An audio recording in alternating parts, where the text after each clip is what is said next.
आदाब, मेरा नाम डॉक्टर सुवर्चला है। मैं जीवा फर्टिलिटी सेंटर्स में साइंटिफिक डायरेक्टर हूँ। हम जानते हैं कि नींद पूरी ना होने पर 8 घंटे की नींद अगर आपको पूरी ना मिले तो बॉडी के कई सारे फंक्शंस बिगड़ सकते हैं, जैसे कि कार्डियक एक्टिविटी ले लीजिए, डाइजेस्टिव सिस्टम ले लीजिए, रेस्पिरेटरी, हर चीज का संतुलन बिगड़ सकता है अगर नींद ठीक से ना हो, जिसे स्लीप डिसऑर्डर्स भी कहा जाता है। मगर स्लीप डिसऑर्डर्स की वजह से मेल फर्टिलिटी पे भी असर पड़ता है। आइए इसके बारे में और जानकारी लें। हार्मोनल इम्बैलेंस हो सकता है नींद ठीक ना होने के कारण। टेस्टोस्टेरोन एक बहुत इंपॉर्टेंट हार्मोन है स्पर्म प्रोडक्शन के लिए, और ये ज्यादातर प्राइमरीली, जिसे कहते हैं ज्यादातर स्लीप, नींद के दौरान ही बनता है। सो अगर आपका नींद डिसरप्टेड हो तो लोअर टेस्टोस्टेरोन लेवल्स रहने की वजह से स्पर्म काउंट और क्वालिटी भी बिगड़ सकता है। स्लीप डिसऑर्डर्स की वजह से आपकी बॉडी के सिकार्डियन रिदम, यानी कि उसका एक रिदम होता है, सुबह जागना, सनलाइट में काम करना, अंधेरा होने पर सोना, उसका एक सिकार्डियन रिदम जो होता है वो बिगड़ सकता है, जिसकी वजह से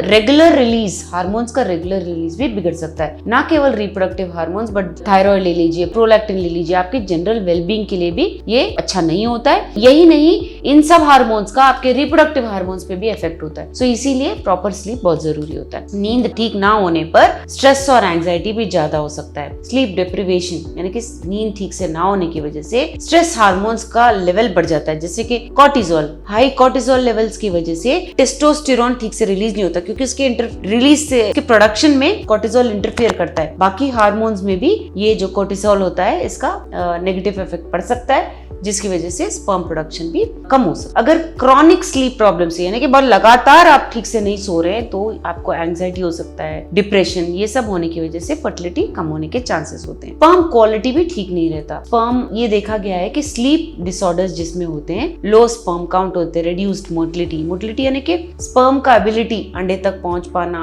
जिसका बहुत आवश्यक रोल होता है फर्टिलाइजेशन में। सो स्पर्म मोटिलिटी बहुत ज्यादा जरूरी होता है। स्पर्म मॉर्फोलॉजी भी स्लीप की वजह से, नींद ठीक ना होने की वजह से स्पर्म मॉर्फोलॉजी यानी आकार, शेप, स्ट्रक्चर जो होता है उसका ठीक ना होना, अबनॉर्मल रहना भी चांस होता है। इसीलिए नींद कंप्लीट होना चाहिए। ओबेसिटी और मेटाबॉलिक डिसऑर्डर्स भी होते हैं। लैक ऑफ स्लीप की वजह से वेट गेन होना, ओबेसिटी यानी कि बहुत ज्यादा मोटापा होना, जो एक रिस्क फैक्टर होता है इनफर्टिलिटी के लिए। ज्यादा फैट की वजह से हार्मोनल इम्बैलेंसेस होते हैं, इस कारणवश स्पर्म प्रोडक्शन भी कम हो सकता है। स्लीप डिसऑर्डर्स की वजह से मेटाबॉलिक सिंड्रोम या मेटाबॉलिक डिसऑर्डर्स भी हो सकते हैं। इसमें बहुत सारे बीमारियां आते हैं, blood pressure, high blood sugar, body का फैट ज्यादा होना, अब्नॉर्मल कोलेस्ट्रॉल लेवल्स रहना, ये सारे फर्टिलिटी पर भी अपना असर दिखाते हैं। तो नींद सारे लेवल्स पर असर दिखा सकता है अगर पूरा ना हो तो। स्लीप डिप्राइव्ड इंडिविजुअल्स जो ये ठीक से सोते नहीं है, उनके अनहेल्दी हैबिट्स भी हो सकते हैं, जैसे कि पुअर डाइट रहना, यानी कि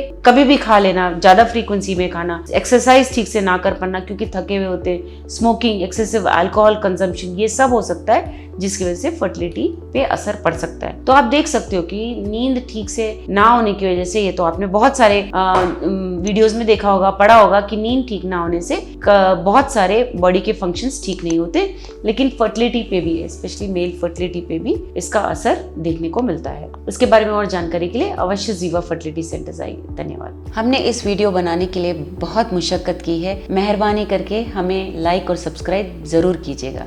शुक्रिया।